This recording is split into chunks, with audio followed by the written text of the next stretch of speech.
Nagpatuloy ang pamamayagpag ng Team Liquid Philippines sa pagpapatuloy ng Mobile Legends Bang Bang Professional League Philippines Season 15 nitong linggo. Dinispatcha ng TLPH ang Smart Omega sa pamamagitan ng 2-0 sweep upang masungkit ang kanilang ikasampung panalo sa liga. Dahil dito sila pa rin ang kupunang nasa tuktok ng Season 15 standings. Hawak ang 10 wins and 1 loss na kartada. Nagpasiklab si Kiel Oheb Soriano sa Game 1 nang magtala ng 9 kills, 0 deaths at 3 assists upang pangunahan ang Team Liquid. Sa unang laro naman ng Sunday doubleheader, pinutol ng Twisted Minds ang 2-game winning streak ng TNC Pro Team matapos nilang hablutin ng panalo sa dominanteng 2-0 sweep din.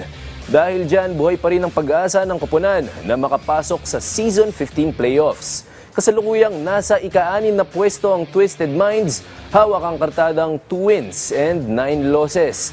Magkakaroon ng 2-week break ang MPL Philippines upang magbigay daan sa paparating na Semana Santa at pati na rin sa idinaraos na Snapdragon Pro Series kung saan kalahok ang Pinoy teams na Onyx at Team Falcons.